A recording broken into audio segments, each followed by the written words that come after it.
Hello everyone, pasta mix পোস্ততে আপনাদের সবাইকে স্বাগত। আশা করি আপনারা সবাই ভালো আছেন। তো আজ চলে এসেছি একটা অন্যরকম রেসিপি নিয়ে। তো চলুন দেরি না করে রেসিপিটা দেখে নেওয়া যাক। আপনাদের সাথে একটা অসাধারণ স্বাদের চিংড়ি মাছের রেসিপি শেয়ার করছি। তো তার জন্য আমি এখানে নিয়ে নিয়েছি চিংড়ি মাছ। এগুলো হচ্ছে গলদা চিংড়ি।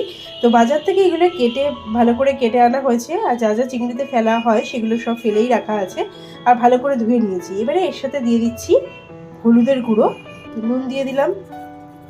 এবারে চিংড়ি মাছটাকে ভালো করে ম্যারিনেট করে নেবো, ভালো করে নুন হলুদটা লাগিয়ে নেবো, নিয়ে এটাকে আমি কিছুক্ষণ রেখে দেবো। ম্যারিনেশন করতে রেখে দিয়েছি। এবারে ততক্ষণে আমি একটা মশলা বানিয়ে নেবো। তো তার জন্য আমি এখানে হলুদের গুঁড়ো দিয়ে দিচ্ছি 1 টিস্পুন মতো।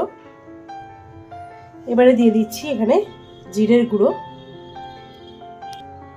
এখানে ধনের গুঁড়ো দিয়ে দিচ্ছি, পরিমাণ মতো নুন দিয়ে দিচ্ছি, খুবই সামান্য পরিমাণে এখানে একটু 1 পিঞ্চ মতো গরম মশলা, আর এখানে আপনারা কাশ্মীরি রেড চিলি পাউডারও দিতে পারেন, আমি এখানে অ্যাড করলাম না। এবার এর মধ্যে একটু সামান্য জল দিয়ে দেবো, দিয়ে দিলাম সামান্য পরিমাণে জল দিয়ে এবার এটাকে ভালো করে গুলে নেবো। এটা হচ্ছে বাটা মশলার মানে ফ্লেভারটা আনে আর কি। তো এটা এইভাবে রেখে দিচ্ছি, আমরা এটা রান্নায় ইউজ করব। তো এইভাবে রেখে দিচ্ছি। এবার কিছুক্ষণ পর ফিরে আসছি। কড়াইতে তেল দিয়ে দিয়েছি, তেলটা গরম হয়ে গেছে। এবারে মাছগুলোকে ভেজে নেওয়ার পালা। তো এখানে আমি সর্ষের তেলেই করছি। এবার মাছগুলোকে একে একে দিয়ে দিচ্ছি।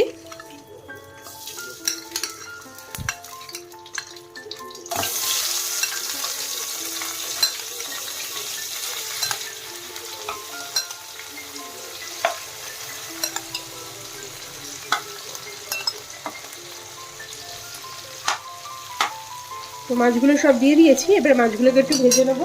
বেশি ভাজবো না, বেশি ভাজলে মাছগুলো শক্ত হয়ে যাবে। তো একটুখানি ভেজে নেবো। মাছগুলো আমার ভাজা হয়ে গেছে, এর থেকে বেশি ভাজার দরকার নেই। এবারে এগুলো আমি তুলে নিচ্ছি একটা প্লেটের মধ্যে। একে একে মাছগুলো সব তুলে নেবো।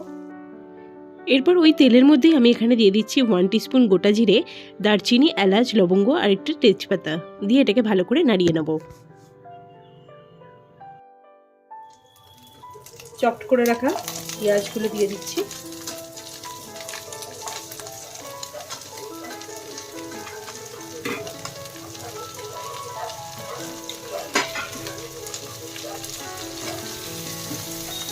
তো পেঁয়াজগুলোকে একটু ভালো করে একটু ভেজে নেব। পেঁয়াজটা একটু ভাজা ভাজা মতো হয়ে গেছে। এইবারে এখানে অ্যাড করে দিচ্ছি টমেটো। টমেটোটা আগে থেকে কেটে রেখেছি, এই টমেটোটা অ্যাড করলাম। এটা মাঝারি সাইজের একটা টমেটো আমি এখানে দিলাম। এবারে টমেটোটা দেওয়ার পরে যাতে পেঁয়াজ আর টমেটোটা একটুখানি ভালো মতো সিদ্ধ হয়ে যায়, তাই জন্য আমি এখানে একটুখানি সামান্য পরিমাণে নুন অ্যাড করে দিলাম। আর একটু অ্যাড করে দিচ্ছি সামান্য পরিমাণে চিনি, তবে চিনিটা কিন্তু অপশনাল। প্রনের রেসিপিতে একটুখানি ঝাল মিষ্টি সব সমান সমান হলে একটু বেশি ভালো লাগে, তাই আমি চিনিটা অ্যাড করে দিলাম। দিয়ে এবারে এটাকে বেশ ভালো করে কষিয়ে নিতে হবে। পেঁয়াজ আর টমেটোটা বেশ নরম হয়ে এসছে।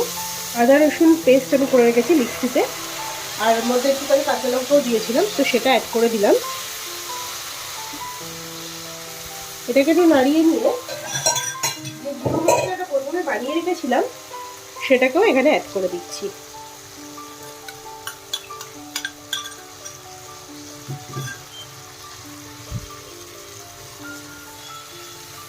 তো এইভাবে এই মশলাটাকে বেশ ভালো করে কষিয়ে নেব। মশলাটা কিন্তু বেশ ভালো করে কষানো হয়ে গেছে।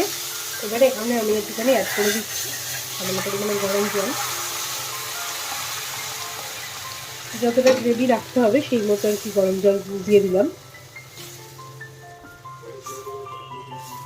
এবারে এই ঝোলটাকে ভালো করে ফুটতে দিতে হবে গ্রেভিটাকে। তো তার জন্য আমি এটাকে ঢেকে দিচ্ছি, কিছুক্ষণ এটাকে ভালো করে ফুটতে দেবো।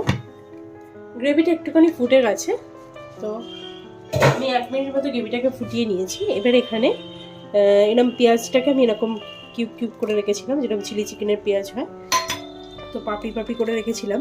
তো সেটাকেও এখানে অ্যাড করে দিলাম। দিয়ে এবার এখানে আমি মাছগুলোকে অ্যাড করে দিচ্ছি।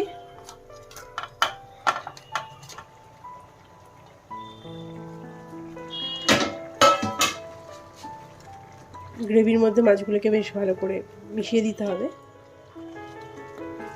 এই রেসিপিটাতে কিন্তু আপনারা পটলও অ্যাড করতে পারেন, তাহলে পটল বা আলুও অ্যাড করতে পারেন, বা এরকম শুধুও করা যেতে পারে। তো এইটা কিন্তু খেতে খুবই ভালো হয়।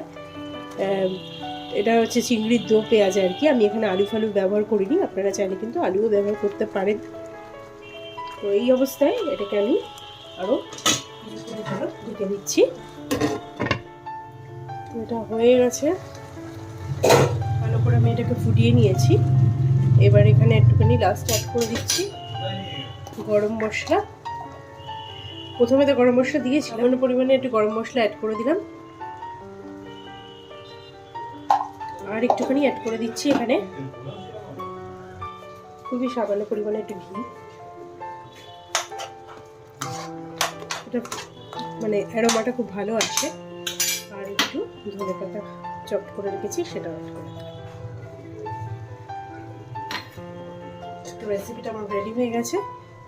কিছুক্ষণ এটাকে ঢেকে রাখছি, গ্যাসের ফ্লেমটাকে অফ করে দিচ্ছি, তারপর আমি সার্ভ করে দেখাচ্ছি। এখন কিন্তু আমার রেসিপিটা পুরোপুরি রেডি হয়ে গেছে। তো এটাকে আমি এখনও সার্ভ করিনি, সার্ভ করে আপনাদের দেখিয়ে দিচ্ছি। যদি এই রেসিপিটা আপনাদের ভালো লাগে তাহলে অবশ্যই একবার ট্রাই করে দেখতে পারেন, আশা করি আপনাদেরও ভালো লাগবে। তো আজকের ভিডিওটা এখানেই শেষ হচ্ছে। সবাই ভালো থাকবেন, সুস্থ থাকবেন। আবার একদিন অন্য একটা রেসিপির ভিডিও নিয়ে আপনাদের সামনে ফিরে আসবো। ততক্ষণের জন্য টাটা।